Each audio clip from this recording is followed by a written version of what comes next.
fala em supremacia do interesse público, você tem que pensar qual que é a posição do Estado naquele momento. Ele está na tutela do interesse que não é dele? Ele está na tutela do interesse da coletividade? Ele está prestando um serviço público ou ele está atuando em regime de igualdade com o particular, tá? A supremacia do interesse público é isso. E como decorrência da supremacia do interesse público, a gente tem várias prerrogativas que existem para a administração e que não existem para o particular. Quer ver um exemplo? Eu te falei da situação, acho que eu não citei esse exemplo aqui, mas imagina uma perseguição policial. De repente, o policial precisa ver um carro, uma pessoa que está acabando de estacionar, e ela, numa situação de desespero, esse policial pega esse carro, pede licença ali pro condutor, pega o carro e usa o carro na perseguição policial. Já viu bem cena de filme mesmo, né? Que tem aquelas perseguições, e a pessoa pega o carro, empurra o motorista, sai correndo atrás do perseguido ali, bate o carro. Essa situação pode acontecer na via do regime público aqui, do regime de direito público, pode acontecer de um policial pegar o carro do particular e usar na perseguição? Pode acontecer, porque existe uma situação de perigo público naquele momento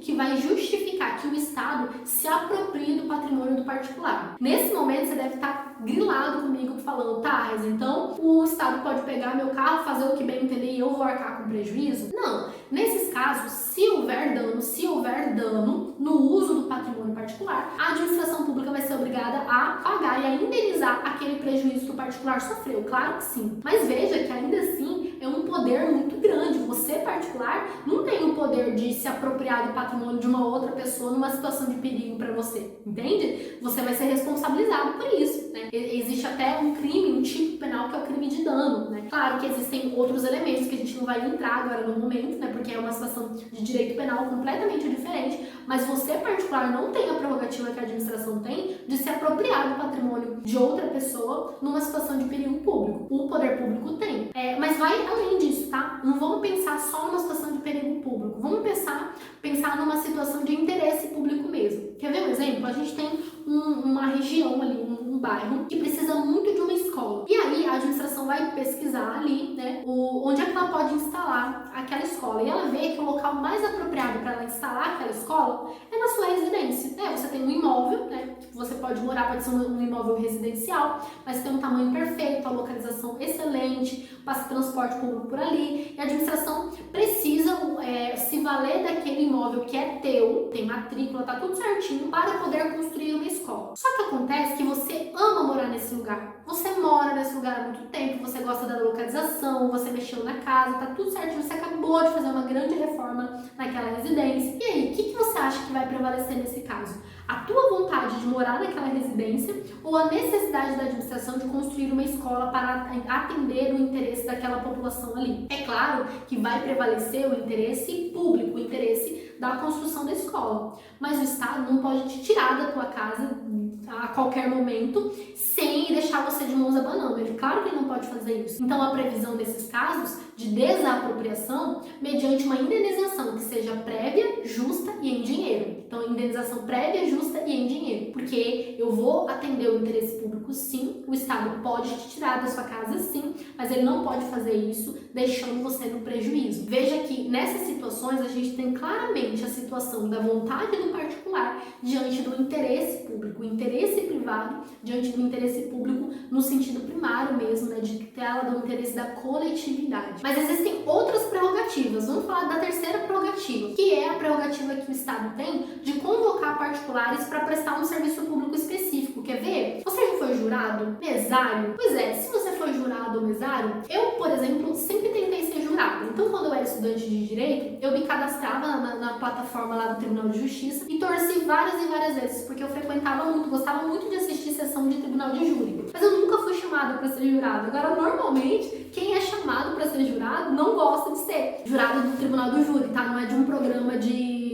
avaliação de cantores infantis, não, é o jurado do Tribunal do Júri. Quem é chamado para ir, normalmente não quer ir, não quer participar. Você tem escolha de ir? Não necessariamente. Se você decidir que você não vai, você pode pagar multa, você pode ficar com uma restrição ali no teu nome em relação aos benefícios se você prestar um concurso público, você tem que comprovar que você está em dia com essas obrigações, com as obrigações eleitorais. Então você tem opção, você é obrigado a ir lá prestar aquele serviço, entende? Ou no caso do mesário nas eleições, a mesma coisa.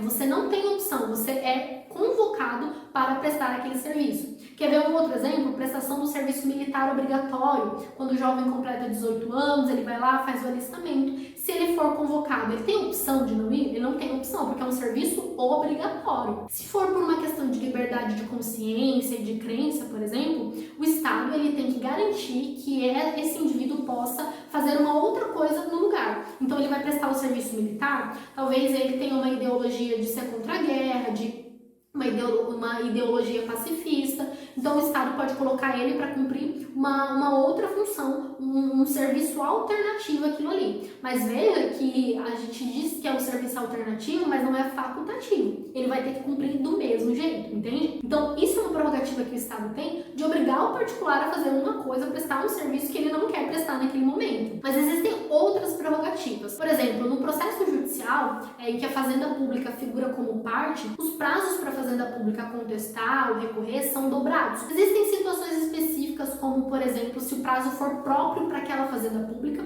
aí esse prazo não vai ser dobrado. Mas se for um prazo comum, né, enquanto o particular ele vai ter 15 dias para contestar, a administração pública vai ter 30 dias para contestar, por conta do volume de ações judiciais que são tuteladas ali, que figura o Estado em relação ao tempo que aquele particular vai ter para responder aquela mesma ação. Então é uma prerrogativa do Estado. Uma outra prerrogativa que coloca o Estado em pé de desigualdade com o particular são as cláusulas leoninas ou cláusulas exorbitantes. Já contratou com a administração pública?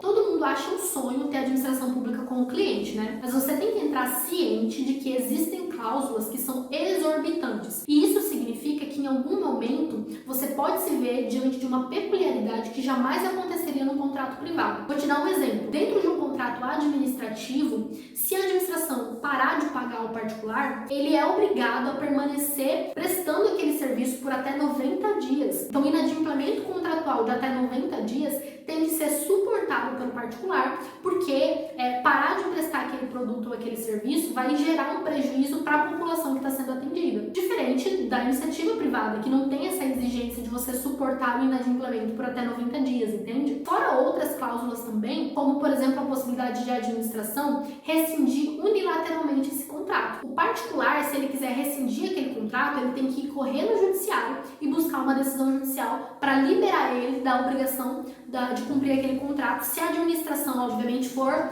culpada, entende? Se a administração deu causa ao descumprimento contratual. No caso do particular é diferente. A administração pode fazer essa rescisão unilateral. O particular, se ele não concordar, ele pode recorrer à própria administração ou ao Poder Judiciário. Mas quando ele faz esse movimento de recorrer, isso já aconteceu, entende? A rescisão do contrato já aconteceu. Então mostra que para a administração essa é uma prerrogativa que não existe para o particular. Eu vou citar outras aqui, como por exemplo a impenhorabilidade do bem público. Então o bem público ele é insuscetível de uso capião. A uso capião é um procedimento em que, dependendo do contexto, cumprindo alguns requisitos, se um particular se apropria de um bem, se ele entra na posse de um bem e essa posse é mansa e pacífica, é uma posse não contestada e fora o cumprimento de outros requisitos, ele pode adquirir a propriedade pelo uso, pelo exercício prolongado no tempo da posse daquele imóvel. Isso não vai acontecer se ele se apropriar de um imóvel público. Ele pode passar 10 anos morando num imóvel público, que ele não vai ser possuidor daquele imóvel e muito menos adquirir a propriedade. Ele vai ser mero detentor daquele imóvel. Por quê? Os bens públicos são insuscetíveis de impenhorabilidade, são imprescritíveis, melhor dizendo, tá? Então, o bem público imprescritível, porque nesse caso a administração não perde a propriedade daquele imóvel pelo não exercício no tempo, diferente do particular, e insuscetível de impenhorabilidade, confundir ali os conceitos, mas ser insuscetível de impenhorabilidade é porque o bem público não pode ser penhorado. Então, se você entra com uma ação contra a Fazenda Pública e você ganha aquela ação e você vai ter o direito a receber um valor da administração, você não pode penhorar um bem que pertence ao Estado, entende? Você vai entrar na fila dos precatórios, dependendo do valor. Então, imagine que a regra é o pagamento pela via dos precatórios ali. Então, você vai entrar numa fila que vai receber pela ordem de ingresso do precatório, tem uma listagem preferencial dentro dos precatórios, que é um regime completamente diferente do particular. Para o particular, se você não cumpriu um crédito, não fez o pagamento de um débito, o que vai acontecer com você é que você vai ter um bem penhorado. entende? Isso não acontece com os bens públicos por conta dessas prerrogativas que a Fazenda Pública tem e que o particular não possui. Já encaminhando ali para o final, existe uma outra prerrogativa da administração pública, que é o fato de a administração pública ter um exercício do poder de polícia. Exercício do poder de polícia. O poder de polícia não é a polícia corporativa que a gente entende ali, aquela polícia militar. Eu não estou falando dessa polícia. Eu estou falando da polícia administrativa, que é um poder que a administração tem de fixar limitações para a atuação do indivíduo e, inclusive, de cobrar essas limitações.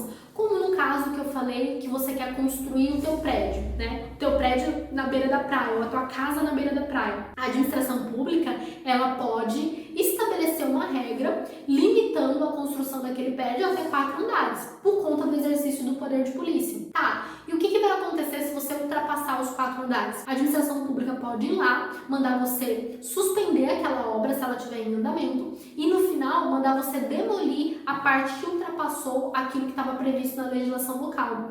Esse poder que a administração pública tem de demolir aquela parte superior decorre justamente do poder de polícia. Quer ver um outro exemplo de poder de polícia? Se você estaciona num local proibido, o que a administração pode fazer? Vai lá e te multa. Já recebeu aquele amarelinho de multa de trânsito? Pois é, ela vai lá e te multa. Mas e se você estaciona num local proibido, por exemplo, na frente da entrada de uma ambulância? Aí é pra acabar, né? Imagina se você faz um negócio desse. A administração não só ela vai te multar, como ela vai também tirar o teu carro dali. E você ainda vai arcar com os custos daquele guincho, entende? Por que isso vai acontecer? Por conta do poder de polícia da administração. Ela não pode ficar esperando, nesse caso, que é uma situação de urgência, que você decida tirar o teu carro a hora que você bem entender. E simplesmente a fixação de uma multa não vai ser suficiente para fazer com que você cumpra aquilo ali no momento que precisa ser cumprido. Então ela vai lá e faz a execução direta daquela conduta que o particular deveria ter feito. Tudo isso é exercício de poder de polícia. Ou seja, nós falamos aqui de vários privilégios e prerrogativas que a administração pública tem por conta do princípio da supremacia do interesse público.